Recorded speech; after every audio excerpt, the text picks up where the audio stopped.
संतप्त मानस शांत हों, जिनके गुणों के गान में वे वर्धमान महान जिन विचरे हमारे ध्यान में। नमः समय साराय स्वानुभूत्या चकास्ते चित स्वभावाय भावाय सर्वभावांतरच्छदे। समय सार परमागम की चर्चा चल रही है, जिसमें जीवा जीवाधिकार के सारांश को अभी तक अपन ने समझा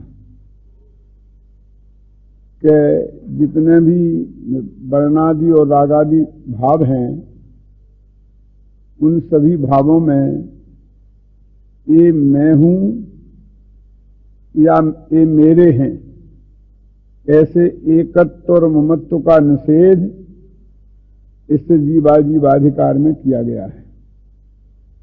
और ये भी पहले कहा है कि कर्ता कर्म अधिकार में, जिसकी चर्चा अपन को अभी करनी है, ये कहा है कि मैं इनका कर्ता हूं, मैं भोगता हूं, ऐसी मान्यता का निषेध कर्ता कर्म अधिकार में किया गया है।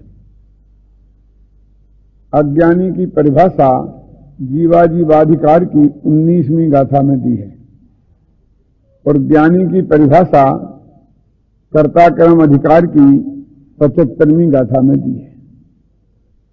यदि हम इन दोनों गाथाओं को तुलनात्मक दृष्टि से देखें तो एक बात बहुत स्पष्ट समझ में आती है।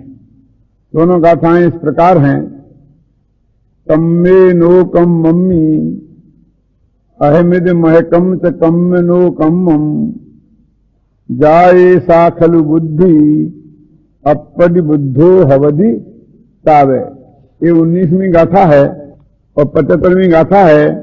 कम्मस्य परिणामम नो कम्मस्य च तहेव परिणामम न करे एव मादा जो जान दिशो हवधि रानी। क्या अंतर है इन दोनों में? अज्ञानी की परिभाषा में वो कहते हैं कर्म में और नो कर्म में। कम्मे नो कम मम्मी, तो कर्म माने द्रव्य कर्म और भाव कर्म, इन दोनों में। और नो कर्म माने शरीर आदि, यानी वो 29 प्रकार के भाव इसमें आ गए, वर्णादि और रागादि आ गए। कर्म में और नो कर्म में जब तक ऐसी बुद्धि रहती है, कैसी कि ये मैं हूं अथवा ये मेरे हैं, अथवा मैं इनका हूं और ये मैं हूं, ऐसी बुद्धि जब तक रहती है तब तक यह आत्मा अज्ञानी रहता है। फिर इसी बात को 20वीं, 21वीं, 22वीं गाथा में और विस्तार से समझाया है कि ऐसी बुद्धि जब तक रहती है तब तक जीव अज्ञानी रहता है। तो इसमें अज्ञानी की परिभाषा में एकत्व और ममत्व बुद्धि को ही पकड़ा है ना। कम्मे नो कम मम्मी अहमिद महकम, ये आम इदी माने ये मैं हूं और महकम माने ये मेरे हैं, दो ही बातें नहीं है। अहमिद महकम से कम्मे नो कम्मम, अथवा उल्टा भी लगाने कि मैं कर्म का हूं, मैं कर्म रूप हूं, माने इस तरफ से लगाएं कि कर्म मेरे हैं, या इस तरफ से लगाएं कि मैं कर्म का हूं। ये दोनों ही ममत्व बुद्धि हो गई ना। ऐसे ही चाहे कर्म में अहम बुद्धि करें और क्या समझ लीजिए कि अपने में कर्म बुद्धि करें, तो ये अहम बुद्धि हो गई दो ही तरफ से और वो ममत्व बुद्धि हो गई दो ही तरफ से। तो जब तक ये रहता है तब तक अज्ञानी रहता है। यहां कर्ता कर्म की बात नहीं करी। ऐसा नहीं कहा कि जब तक इनका कर्ता अपने को मानता है तब तक अज्ञानी रहता है। इससे बात सिद्ध होती है कि जीवाधिकार में तो इन दो ही बातों की बात करते हैं, कि अहम बुद्धि और ममत्व बुद्धि का निषेध करने के लिए जीवाधिकार में है। अब कर्ता कर्म अधिकार की गाथा अपन जो 75 में ज्ञानी की देखी थी, उसमें लिखा कम्मस्य परिणामम, कि कर्म के परिणाम को, कर्म का परिणाम कोई ज्ञान वर्णादि और वो राग देश के भाव आ गया, देव कर्म और भाव कर्म।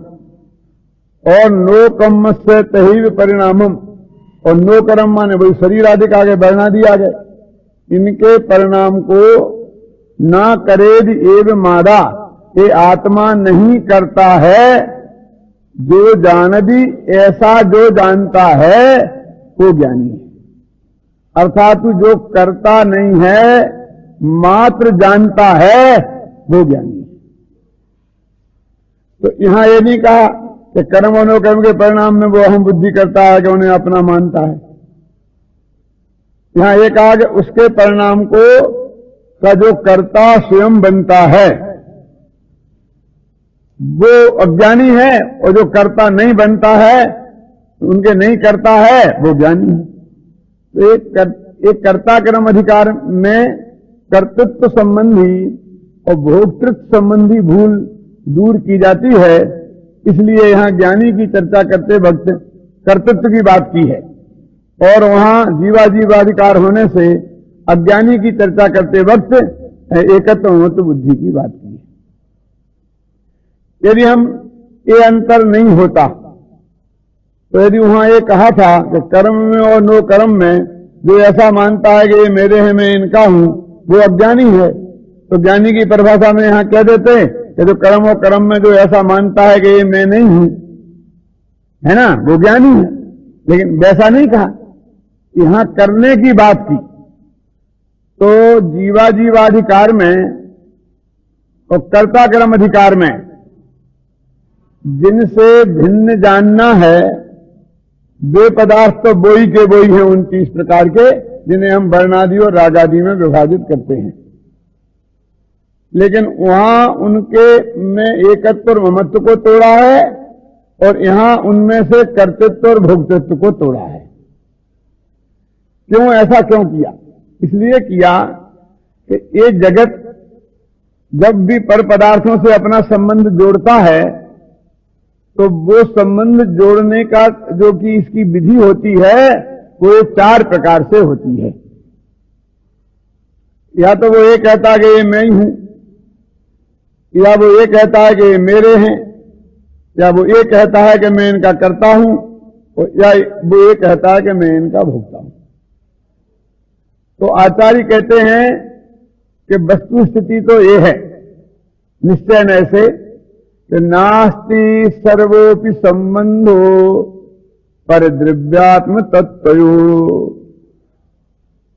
पर द्रव्य में और आत्मा में नास्ति सर्वोपि संबंधो, सभी प्रकार के संबंध नहीं है।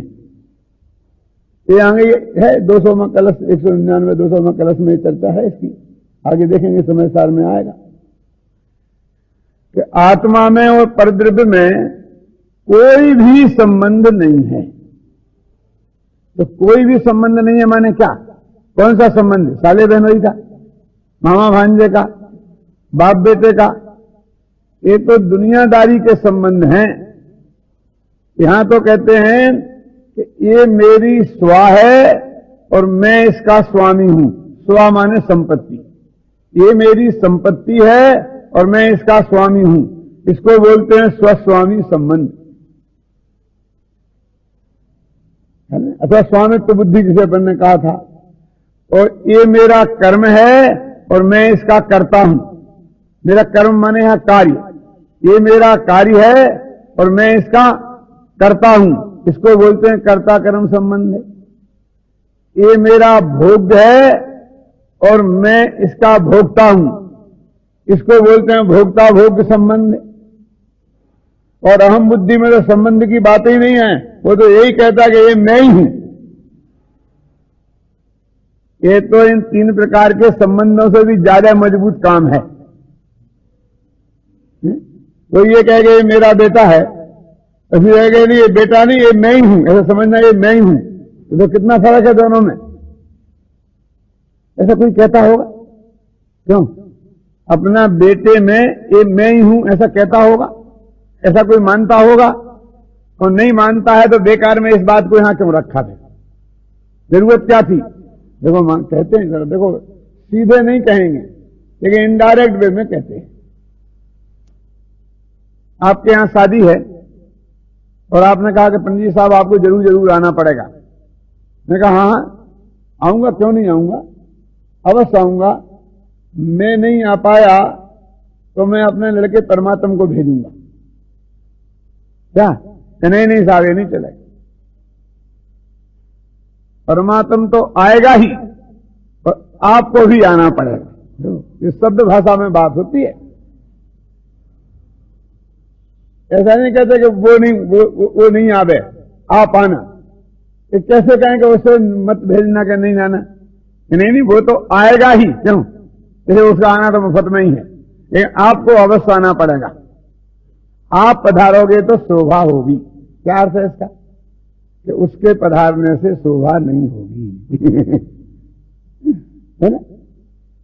तो हम समझते हैं कि ये उपेक्षा के, वो कह रहा है कि उसके आने से आपकी हाजिरी नहीं लगेगी, ये आप समझ लेना, समझे ना? तो ये मेरे बेटे की कीमत कम कर रहा है। तो मैं कहता हूं देखो भाई साहब, वो परमात्म आया तो तुम ये समझना कि मैं ही आया हूं। बोलो हो गई ना हम बुद्धि?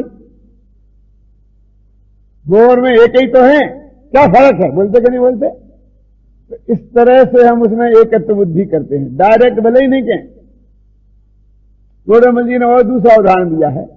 उनने ऐसा दिया, बेटा रहेगा तो मानो मैं ही रहा, और जिसके पुत्र नहीं होता है, संतान नहीं होती ना, कई लोग ऐसे होते हैं, महाभाग्य से उनके संतान नहीं हो, ऐसे भी लोग होते हैं ना। क्या बात करते हो? महाभाग्य से बोलते हो आप? हम तो ये समझते हैं कि संतान नहीं होना अभाग्य का काम है। क्यों? भाग्य का काम है कि अभाग्य का काम है? अरे मरते दम तक तेरे को निश्चिंत नहीं होना है तो ऐसा विकल्प कर, और मरने के बाद भी कि मैं मर जाऊंगा तब ना मालूम इसका क्या होगा, ये विकल्प रखना है तो संतान की बात कर। ये तो अपने अपने अंदर फीलिंग की बात है। क्या कि पुण्य के उदय से होती है कि पुण्य के उदय से नहीं होती है? क्यों? सर इस विषय पर अपन अभी ज्यादा विवाद नहीं करते हैं, लेकिन वो नहीं होती है तो ऐसा समझता है कि मेरा नाश हो जाएगा, और होती है तो समझता है मेरा मर जाने के बाद भी नाश होने वाला नहीं है। इसका मतलब उसने बेटे में अपने अस्तित्व को माना कि नहीं माना? इसको बोलते एकत्व बुद्धि। समझिए ना? यानी संतान है तो मैं बहुत काल तक रहूंगा। क्यों? उसके बेटे में, उसके बेटे के बेटे के बेटे के रूप में। और यदि मेरी संतान नहीं है तो अपनी आंखें बंद हुई और अपना नाश। ऐसा मानता कि नहीं मानता? इसे बोलते बेटे में एकत्व बुद्धि। तो ये जो चार प्रकार की बात अपन ने करी ना, एकत्व बुद्धि तो कोई संबंध ही नहीं है, अपनत्व ही है। और स्वामित्व बुद्धि, स्वस्वामी संबंध, कर्ता-कर्म संबंध और भोक्ता भोग्य संबंध। तो इस कलश में कहा है कि नास्ति सर्वोपि संबंधो पर द्रव्यात्म तत्वयो, कि पर द्रव्य में और आत्म तत्व में कोई भी संबंध नहीं है। अब ये इसने पर द्रव्य के साथ में चारों प्रकार के संबंध जोड़ रखे हैं अज्ञानी ने अनादिकाल से। गोरमल जी ने तो ऐसा लिखा, बहुत गजब, कि इस कभी कहता है कि ये मैं हूं, और कभी कहता है कि ये मेरे हैं। ऐसी इसके एक भ्रम बुद्धि पैदा होती है। सर क्या कहना? ये मैं हूं, इसका नाम अहम बुद्धि। ये मेरे हैं, इसका नाम ममत्व बुद्धि। और ये मेरे हैं या ये मैं हूं, इसमें निर्णय नहीं कर पाना, इसका नाम है भ्रम बुद्धि। एक नई लिखी भ्रम बुद्धि। ऐसा पागल की भांति प्रलाप करता है। कभी कहता है कि ये मैं हूं, पुत्रादिक जिंदा रहेंगे तो मैं ही जिंदा रहा, नाम रहेगा तो मैं ही रहा। और कभी कहता है कि ये मेरे हैं, ऐसा कोई ठिकाना नहीं। ऐसा लगा कोई निर्णय पे नहीं पहुंचा है कि ये मैं हूं कि मेरे हैं। जब जीवाधिकार में खूब तर्क और युक्तियां दे देकर इस बात को समझाया कि भैया ना तुम हो ये और ना ये तुम्हारे हैं, कोई ना किसी का, हम ना किसी के, क्यों? ऐसा ऐसे समझाया और इसे तर्क और युक्तियों से बात समझाई तो इसकी समझ में भी आ गई कि तेरे असंख्यात प्रदेश अलग हैं और तेरे पुत्र के आत्मा के असंख्यात प्रदेश अलग हैं, तेरे अनंत गुण अलग हैं और तेरे पुत्र के अनंत गुण अलग हैं। ये तो हैं, लेकिन तेरा पुण्य पाप तेरे साथ है, तेरा अलग है, और उसका पुण्य पाप उसके साथ उसका अलग है। क्योंकि थोड़ा मैं पुण्य अपना उसे दे दूंगा तो धोखे में मत रहना, और ये मत समझना कि तेरे पुण्य का वो खा रहा है। कोई किसी के पुण्य का नहीं खाता है, ख्याल में ना।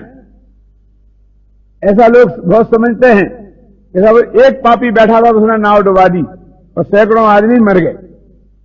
ऐसा होता है? ऐसा हो सकता है? मैं पूछता हूं कि एक तो उसमें पापी था 100 आदमियों में, तो बाकी 99 कैसे थे? मैंने पापी नहीं थे, ऐसा ही हुआ ना उसका अर्थ। एक को पापी आप कह रहे और उसकी वजह से सारी नाव डूब गई, तो बाकी 99 पापी नहीं थे ना। तो जो बाकी 99 जो पापी नहीं थे वो एक पापी को नहीं तार सके खुद भी तर जाते। इसका मतलब पापी जोरदार होता है, बता नहीं मतलब, बोलिए।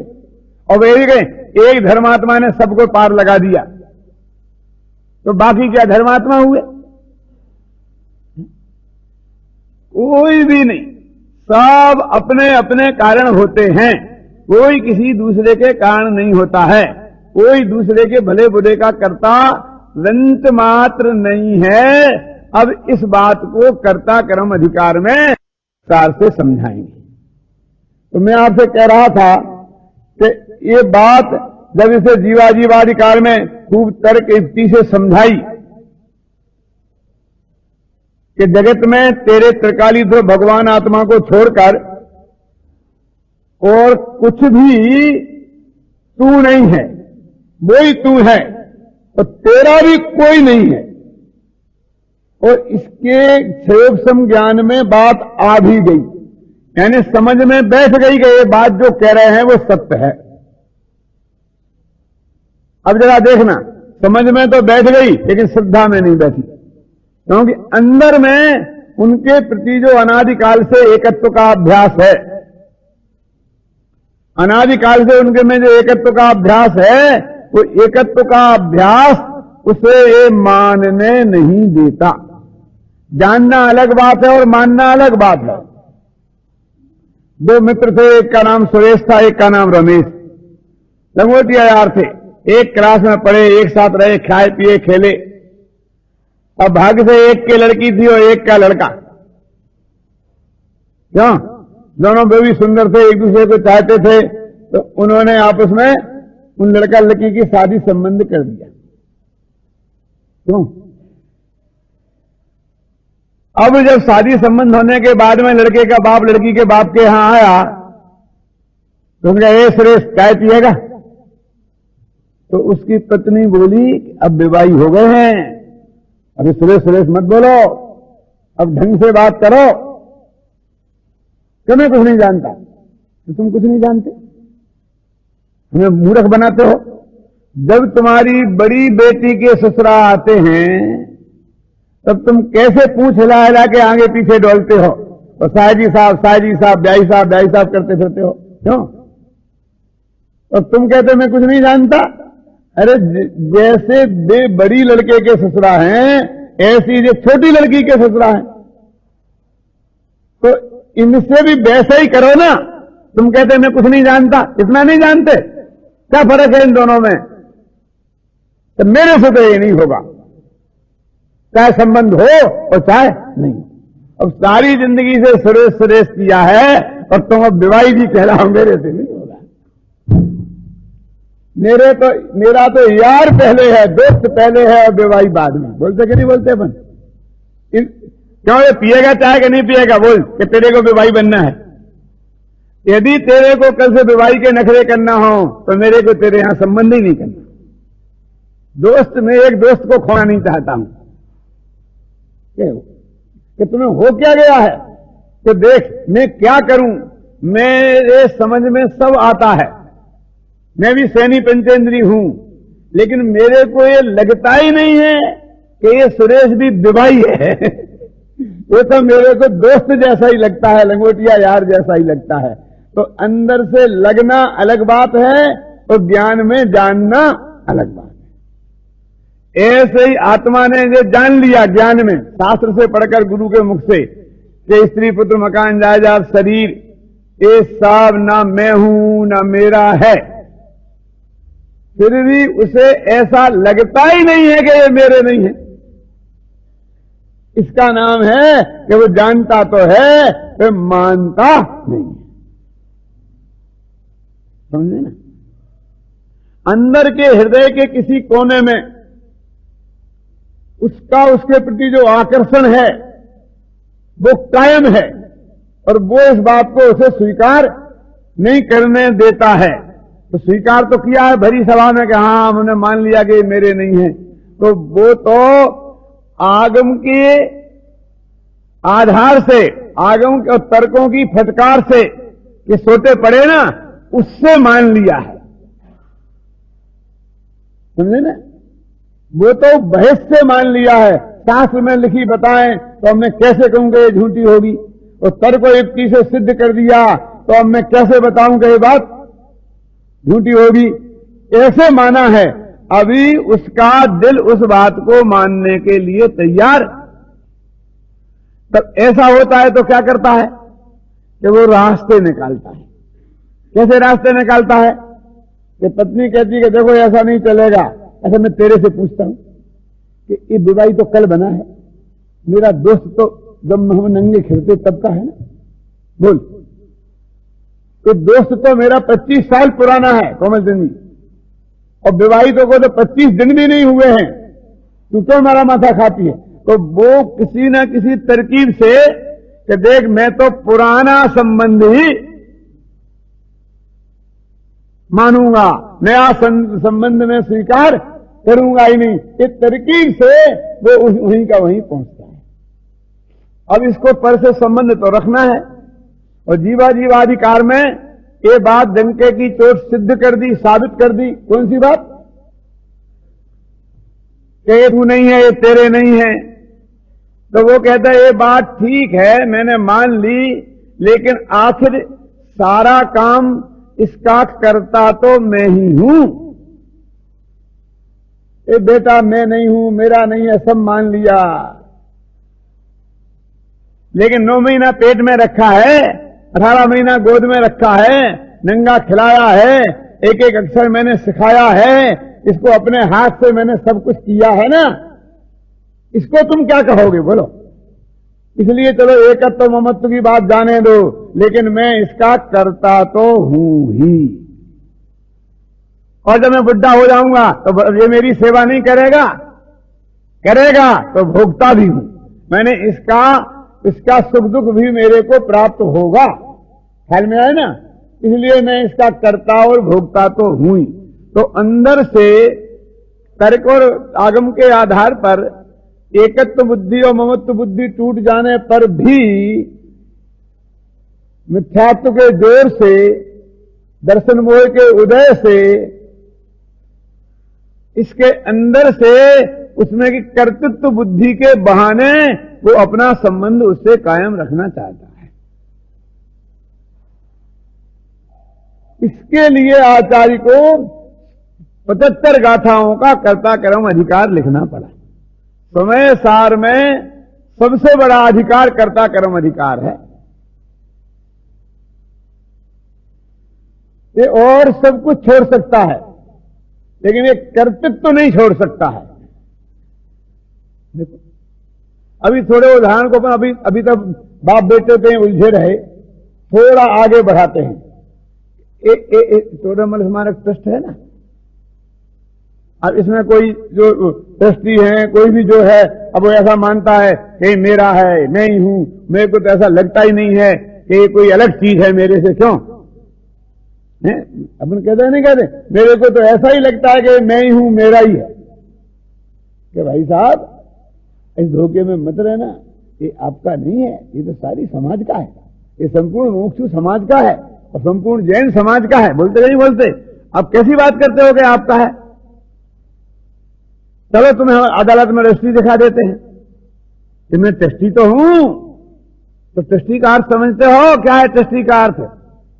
ट्रस्टी का अर्थ है झाड़ू लगाने का अधिकार। क्या मतलब?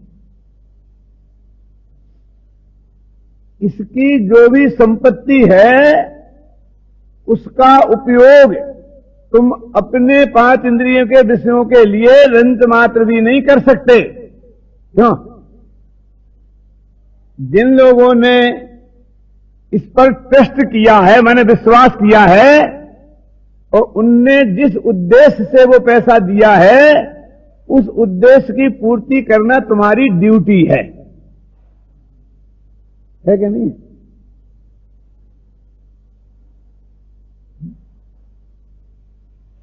ट्रस्टी का क्या काम है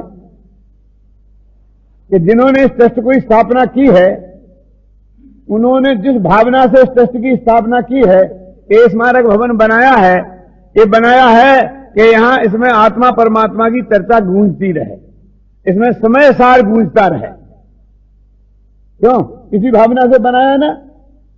अब क्या समय सार सुनने के लिए तो लोग आते ही नहीं, जैन धर्म पढ़ने के लिए तो कोई बच्चे मिलते ही नहीं है।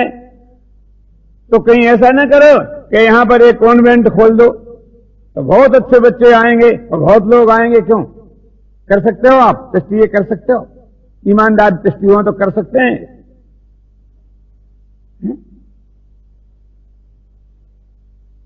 नहीं साहब, हॉल भरा रहेगा। अमिताभ बच्चन का कार्यक्रम शुरू कराओ, जगह नहीं मिलेगी खड़े होने की, पंडित हुकुमचंद की छुट्टी करो। क्यों? खाली खाली पड़ा रहता है। ये सही है? नहीं, तेरे को अधिकार नहीं है। आए तो आए, नहीं आए तो नहीं आए, 2 आए 4 आए, लेकिन यहां गूंजेगा तो समय सार ही। यह ट्रस्टी कार्य समझता है तू? जो जिस भावना से उन्होंने ये काम किया है और तेरे पर विश्वास किया है, इसलिए तेरे को ट्रस्टी बनाया कि मैं मर भी जाऊं तो तू इस काम को ऐसे ही करते रहना। क्यों? यदि तू उससे जरा भी हिलता है तो तू ट्रस्टी ही नहीं है। कानूनन ट्रस्टी होगा तो होगा, तूने ट्रस्ट खो दिया है, विश्वास खो दिया।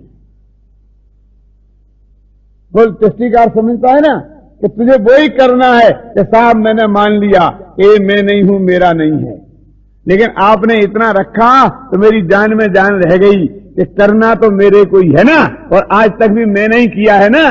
खड़े रह करके एक एक ईंट लगाई है, एक पत्थर टेढ़ा क्यों लग गया उसको सीधा करवाया है। क्यों?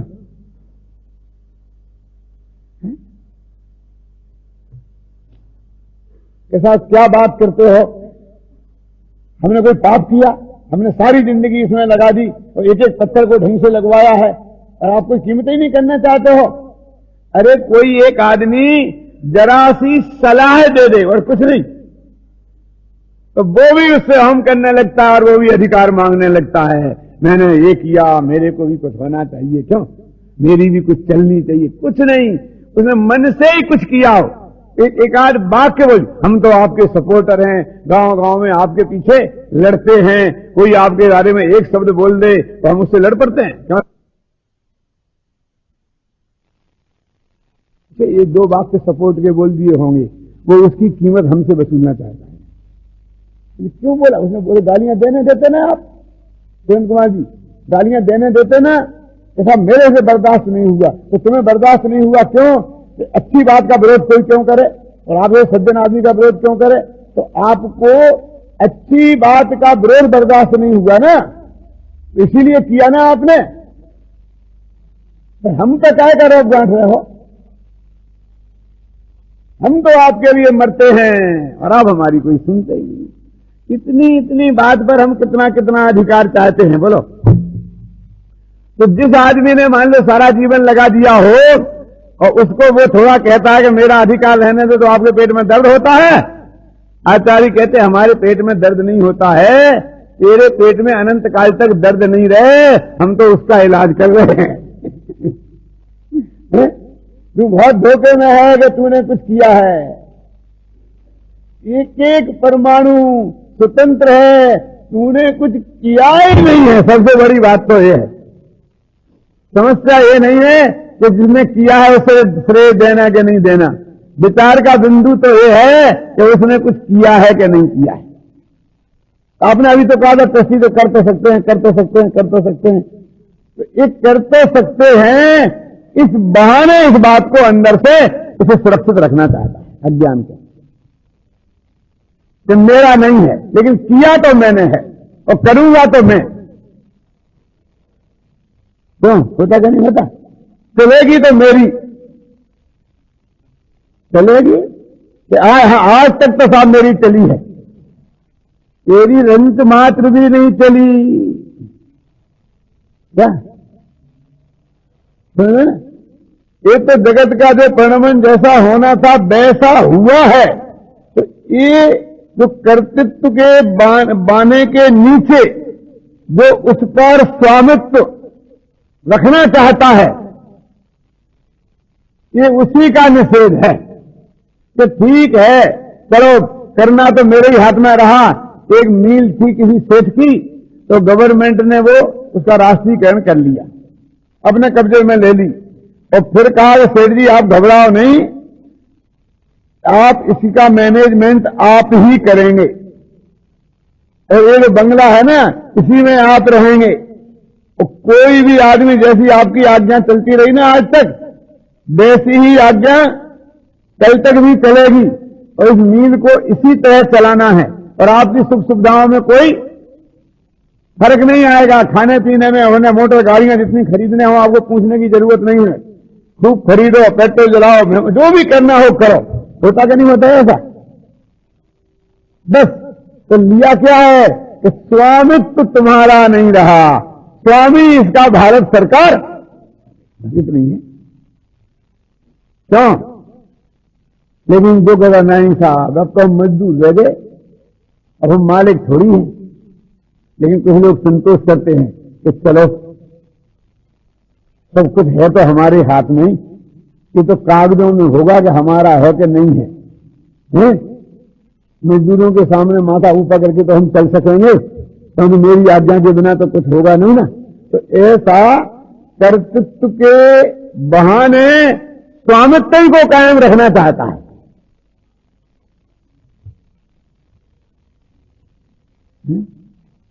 तो फिर बोलो कि हम करें कि नहीं करें, क्या करें आप बताओ। ये सवाल समय सार इस बात पर विचार नहीं करता है कि तुम करो कि नहीं करो, ये तो चरणानियोग के खाते में है, वो बताएगा क्या करो क्या नहीं करो। ये द्रव्यानुयोग है, ये द्रव्यानुयोग ये नहीं बताता कि तुम क्या करो और क्या नहीं करो, वो तो ये बताता है कि तुम क्या करते हो और क्या नहीं करते हो। यहां कर्ता कर्म अधिकार का विचार का बिंदु ये नहीं है कि हमें क्या करना चाहिए और क्या नहीं करना चाहिए। कर्ता कर्म अधिकार के विचार का बिंदु तो ये है कि तू पर में क्या करता है, यानी कुछ करता ही नहीं है। आज तक तेरा पर में तूने कुछ किया ही नहीं है। किया कि नहीं किया, कर सकता है कि नहीं कर सकता, मुद्दा इस बात का है। करना कि नहीं करना इस बात का मुद्दा नहीं है, ये समझ लेना। समय सार है का शास्त्र है, चाहिए का शास्त्र नहीं। ऐसा करना चाहिए, ऐसा नहीं करना चाहिए, ये समय सार की भाषा नहीं है। समय सार तो ये कहता है कि ऐसा है और ऐसा नहीं। क्या करना चाहिए कि नहीं करना चाहिए वाली बात नहीं है। वो तो ये कहता है कि एक द्रव्य के दो द्रव्यों के बीच में वज्र की दीवार पड़ी है, वो उसमें प्रवेश कर ही नहीं सकता, वो उसमें कुछ कर ही नहीं सकता। फिर तुमने कहा कि अच्छा ठीक है, हमने मान लिया कि कर नहीं सकता है, अब हम क्या करें, करें क्या नहीं करें। यदि तूने ये मान लिया होता कि कर ही नहीं सकता है तो करें या नहीं करें इसका प्रश्न ही कैसे खड़ा होता तेरे दिमाग में। तूने बातों में माना है, वास्तव में माना नहीं है। तो मैंने आज तक जो इतना किया है उसका कुछ नहीं। क्या किया तूने, यही तो हम कह रहे हैं कि जब तूने कुछ किया ही नहीं तो फिर उसकी कीमत मांगने का सवाल कहां से खड़ा होता है। ये समस्या का निर्णय करना है कि स्त्री पुत्र मकान जायदाद रुपया पैसा, किनके बारे में बात चल रही है, किनके बारे में बात चल रही है? व्यवहार से जिनका कर्ता अपने को कहा था, तो कहां से लेना? स्त्री पुत्र मकान जायदाद रुपया पैसा नगर ग्राम देश, वहां तक। मैंने देश का कुछ नहीं किया, मैं देश का कुछ नहीं कर सकता, मैं समाज का कुछ नहीं कर सकता, मैं परिवार का कुछ नहीं कर सकता। ख्याल में है ना? ये स्वामी जी का प्रवचन होता था राजकोट में। वो राजकोट में 15 दिन के लिए जाते थे हर साल, और वहां बंधाधिकार चलता था। और जिस बंधाधिकार में ये बहुत डंके की चोट बात आई है कि वो आयु से मरण हो, कि बाप दिन भर ने कहीं कोई किसी का कुछ नहीं कर सकता, मार नहीं सकता, बचा नहीं सकता, सुखी दुखी नहीं कर सकता, ये प्रकरण चल रहा था। और राम जी भाई थे ना, तो राम जी भाई बहुत बड़े वकील थे, और उनके शिष्य थे ढेबर साहब, उन्हीं के असिस्टेंट काम करते थे उनके अंदर में वकालत में, UN ढेबर, जो बाद में कांग्रेस के अध्यक्ष बने। और गांधी जी भी उनसे सलाह करने आते थे, कोई कानूनी सलाह की जरूरत पड़ती थी। तो सुना गई राम जी भाई से मिलने आए गांधी जी, तो कहा कि वे किसी संत का प्रवचन सुनने गए हैं, तो मैं भी सुनूंगा, जब तक मुझे मिलना तो है ही, 1 घंटा का समय है। तो वो कांजी स्वामी के प्रवचन में गांधी जी पहुंच गए। अरे वहां ये प्रकरण चल रहा था, कोई किसी का करता नहीं, तो उन्होंने कहा जो लोग ये कहते हैं कि मैं देश का उद्धार करूंगा, समाज का उद्धार करूंगा, मुझे ये सुधारना है, मुझे ये करना है, ये करना है, वे मूढ़ हैं, अज्ञानी हैं। गाथा आती ना, सो मूढ़ो अज्ञानी नानी ए दो दी। 1 घंटे तक ऐसा व्याख्यान हुआ, और गांधी जी चुपचाप सुनते। गांधी जी तो यही समझे कि मैं तो बहुत बड़ा आदमी हूं। इस आदमी को ये मालूम पड़ गया कि मैं यहां आया हूं, तो ये सारा व्याख्यान मेरे ऊपर ही हो गया है, और मेरे को मूर्खों का ज्ञानी सारा अपने माथे पर। अब राम जी भाई के पास जब वो दूसरे तीसरे दिन आए, तो वो कहते हैं कि तुम्हारे ये गुरु जी थे, कहां थे? कौन?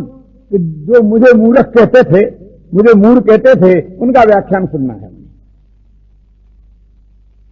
तो मेरा साहब कैसी बात करते हो, आपको उनने कुछ नहीं कहा, वो तो उनका रोजीना का व्याख्यान है। तो रोजीना का है। ये बात मेरे को स्वयं स्वामी जी ने सुनाई। एक जामबुड़ी में था उनका कार्यक्रम, मैं भी साथ में था, ऐसा घटित हुआ। प्रवचन में भी वो कई दफे कहते थे, और वो ये भी कहते थे मैंने उनके लक्ष्य से कुछ भी नहीं बोला था, मुझे तो ध्यान भी नहीं गया कि कोई आदमी यहां कर, जो देश का इतना बड़ा महान व्यक्ति है वो यहां आगे बैठ गया है। मैं तो सहज भाव से जो प्रवचन कर रहा था वैसा प्रवचन।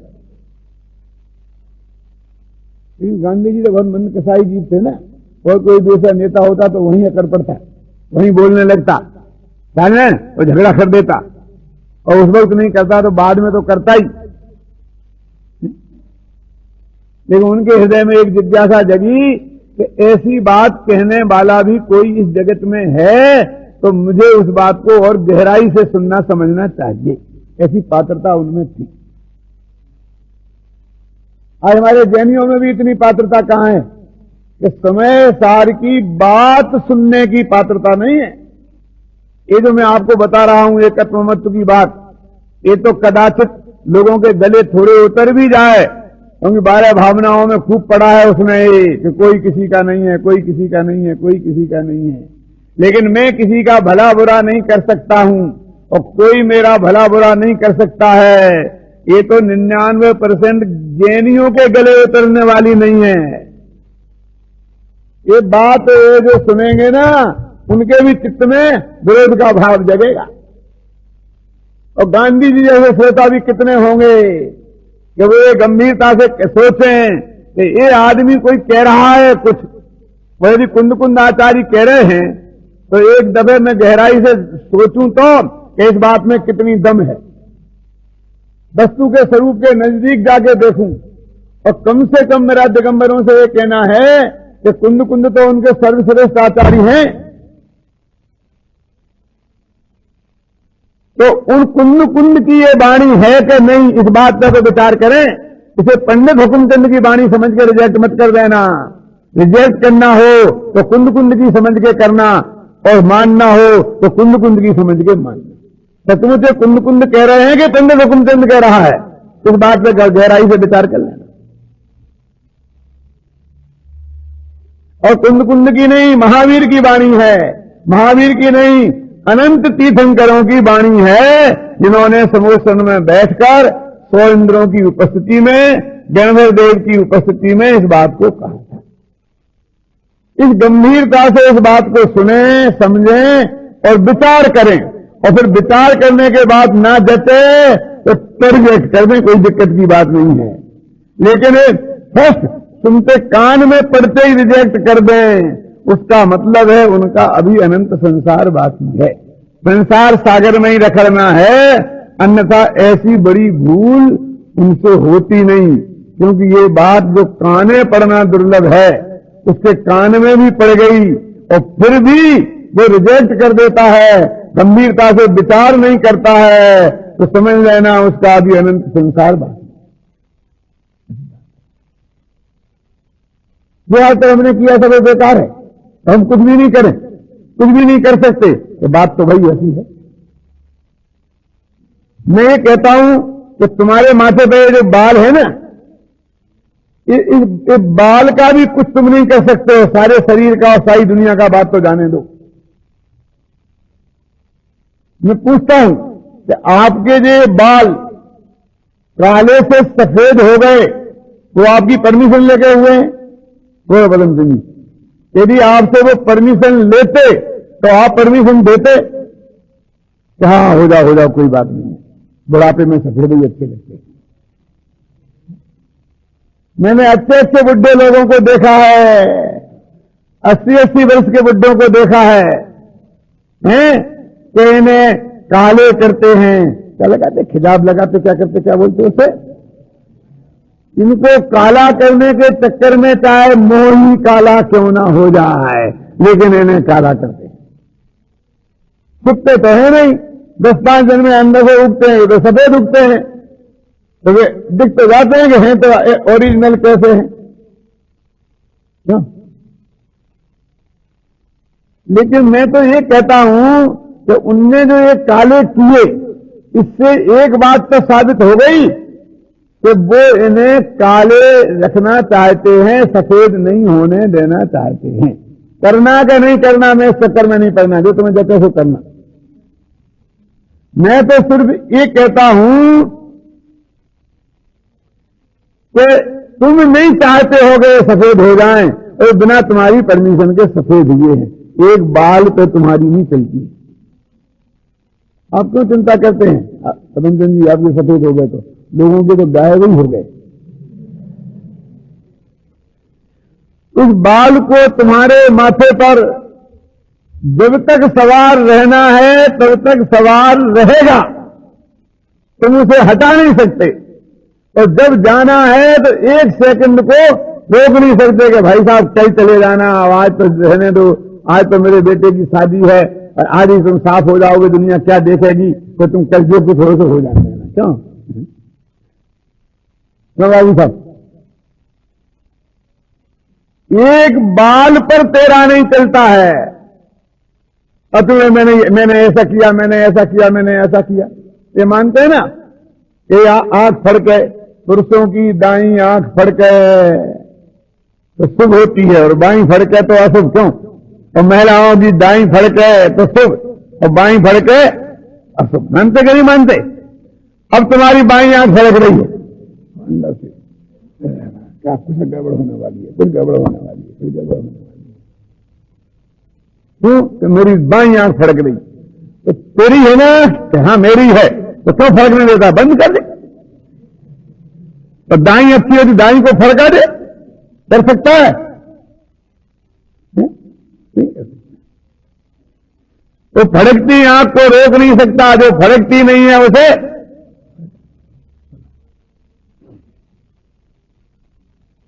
आंख में आंसू आते हैं ना, तो ले आओ, अभी आंसू लाओ। बहुत कोशिश करने पर भी नहीं आते। जब हम चाहते हैं तब नहीं आते हैं, और जब नहीं चाहते हैं तब टपाटप गिरने लगते हैं। कितनी कोशिश करें तो रुकते नहीं। तो एक आंसू पर तो तेरा कंट्रोल है नहीं। क्यों? पुरुषों की एक प्रकृति होती है कि भले ही उनके हृदय में कितना ही दुख हो, आंख में आंसू आए, लेकिन वो ये नहीं चाहते हैं कि दुनिया देखे कि उसकी आंख में आंसू है। इसलिए आएंगे तो फटाफट बाथरूम की तरफ भागेगा और मुंह धो धुआ करके जब बिल्कुल नॉर्मल हो जाएगा तब वहां से निकल के आएगा। सगा बाप भी मर गया हो तो भी वो ये नहीं चाहता है कि मेरी आंख में आंसू है, दुनिया देखे, क्योंकि उससे उसके पौरुष को धक्का लगता है। वो समझता है कि मेरा तो धैर्य होना चाहिए पुरुष में, तो धैर्य की कमी साबित होती है, तो उसे बर्दाश्त नहीं है कि दुनिया ये जाने कि मैं रो रहा था। कितना ही रोए, लेकिन वो ये नहीं चाहता कि दुनिया जाने कि नहीं। इस पुरुष की प्रकृति है, ख्याल में है ना, तो वो नहीं रोक सकता है। और महिलाओं की ऐसी प्रकृति है कि आंसू ही उनके हथियार हैं। सबसे बड़ा हथियार आंसू का ही उनके पास है। तो कभी कभी नहीं आ रहे हों तभी वो लाना चाहती है कि नहीं लाना चाहती है। तो 80 वर्ष की हो तो 3 साल से खटिया पर ही पड़ी हो, वहीं खाना पीना निमटना होता हो, तो सारी सेवा बहू को ही करनी पड़ती हो। क्यों? और मुश्किल से मरे है, पिंडा छूटे तो रोना तो आता नहीं, लेकिन जब बैठने वाले आए तो रोना तो चाहिए। क्यों? तो आंसू आए नहीं तो क्या करें। पुराने जमाने में तो एक सुविधा थी कि घूंघट डाल लिया तो पता ही नहीं चले, आवाज कर दो, सुविधा भी गई। क्यों? अब क्या करें?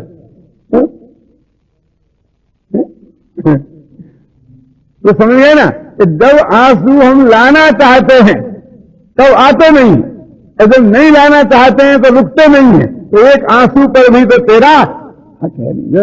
एक एक चीज पर तू विचार करके तो देख, जिसको तूने मानता है कि मैंने ऐसा किया, मैंने ऐसा किया, मैंने ऐसा किया। तू शरीर के स्वास्थ्य पर विचार करके देख। जब तू पैदा हुआ था, जब तू 2 महीने का था, तो तू अपने स्वास्थ्य की क्या चिंता करता था? क्यों? जो कुछ मिला वो खाया पिया, जा कुछ। जब तूने बिल्कुल चिंता नहीं की अपने स्वास्थ्य की, तब दिन दूना रात चौगुना बढ़ा। 5 वर्ष का हो गया तो धूप में, पानी में, धूल में, मिट्टी में, चाहे जहां खेलता था, जो चीज मिलती वो खाता था। मां बहुत रोकती, बहुत करती कि बीमार हो जाएगा, जो हो जाएगा, लेकिन कभी परवाह नहीं की। क्यों? और बढ़ता ही गया। जब 20-25 वर्ष का हुआ तो स्वास्थ्य के प्रति थोड़ा कॉन्शियस हुआ, सावधान हो गया, बढ़ना बंद। क्या हो गया? जब तूने चिंता नहीं की तब बढ़ता था, जब तू चिंता करने लग गया तो इसका बढ़ना बंद हो गया और 60-62 वर्ष का हो गया। एक ही काम है, 1 पॉइंट प्रोग्राम। होना चाहिए। सुबह 5 बजे से उठकर घूमना, चलना, फिरना है, दवाइयां सब एक ही कार्यक्रम है। स्वस्थ रहने का और दूसरा कोई कार्यक्रम है? प्रयोजन 8:30 बजे हो बहुत जल्दी हो जाता है। क्यों? आत्मा के कल्याण के लिए 8:30 बजे बहुत जल्दी होता है, और देह के स्वास्थ्य के लिए 5:30 बजे देर नहीं होती। उठ के भागता है कि नहीं भागता है? 8:30 बजे सर्दी बहुत है आजकल, 8:30 बजे ज्यादा होती होगी, 5:30 बजे कम होती होगी। जब एक ही प्रोग्राम रह गया अकेले, स्वास्थ्य स्वास्थ्य स्वास्थ्य, और कोई दूसरा प्रोग्राम नहीं है, तो रोजाना रोजाना क्षीण से क्षीण होता जाता है। तेरे रखने से रखता है और तेरे संभालने से संभलता है, ऐसा है ही नहीं। इसका एक क्रम है, वो गेहूं के पौधे का एक क्रम है।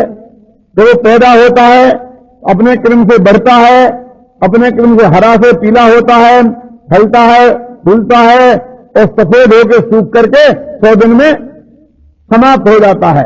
उसके 100 दिन का क्रम है, तो मनुष्य देह का 100 वर्ष का क्रम है। अपने क्रम से बढ़ती है, अपने क्रम से बढ़ना रुक जाता है, अपने क्रम से पकना शुरू हो जाता है, अपने क्रम से खिल जाती है।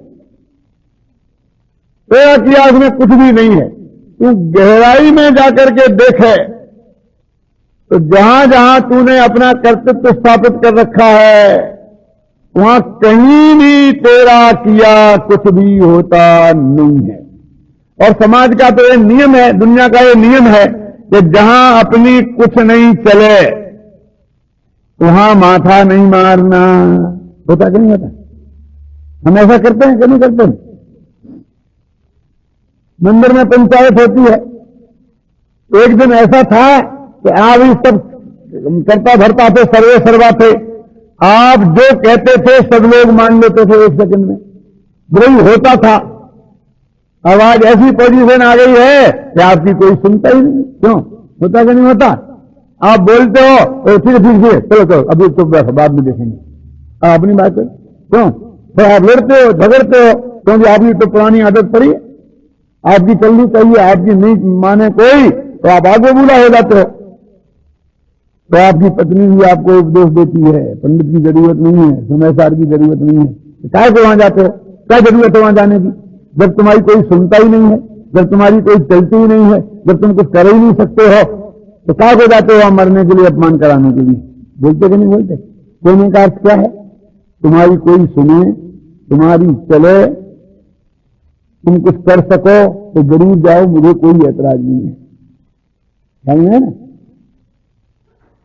मुझे जाने का निषेध नहीं है, लेकिन तुम्हारी चलती नहीं है तो क्यों? इसका मतलब जहां हमारी चलती नहीं है, जहां हम कुछ नहीं कर सकते हैं, वहां नहीं जाना चाहिए।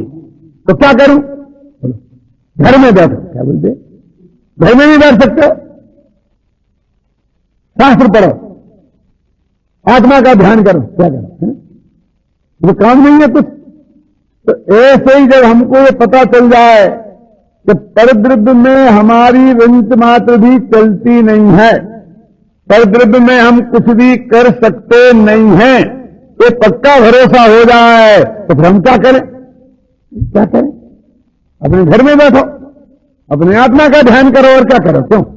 जो कर सकते हो वो करो। तो ऐसा एक दफे दृष्टि में आ जाए कि पर ना मेरा है, न पर मैं हूं, न मैं पर का करता हूं, न मैं पर का भोगता हूं, ऐसा अंदर में एक बार दृढ़ संकल्प आ जाए, समझ में है ना? तो निश्चित रूप से इसकी दृष्टि पर पदार्थ से हटकर स्वभाव के सन्मुख होगी, अपनी आत्मा की तरफ होगी। तो उसको आत्मा का ज्ञान, आत्मा का दर्शन और आत्मा का ध्यान, यानी सम्यक दर्शन, सम्यक ज्ञान और सम्यक चारित्र की प्राप्ति अवश्य होगी शेष कल। शांति सुधा बरसाए दिन वाणी, शांति सुधा बरसाए दिन वाणी, वस्तु स्वरूप बताए दिन वाणी, वस्तु स्वरूप बताए दिन वाणी। पूरा पर सवे दोष रहित, पाप क्रिया से शून्य सोझे, परमागम कहलाए दिन वाणी, शांति सुधा बरसाए दिन वाणी।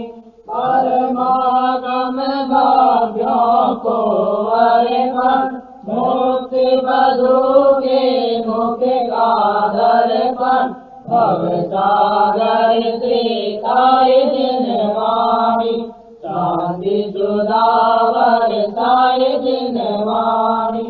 राज रूप अंगारों द्वारा महाक्लेश पाता जग सारा, सजल मेघ बरसाए दिन वाणी, शांति सुधा बरसाए दिन वाणी सत्य तत्व का ज्ञान कराए अचल विमल निज पद दर्शावे सुख सागर लहराए दिन वाणी शांति सुधा बरसाए दिन वाणी वस्तु स्वरूप बताए दिन वाणी शांति सुधा बरसाए दिन वाणी।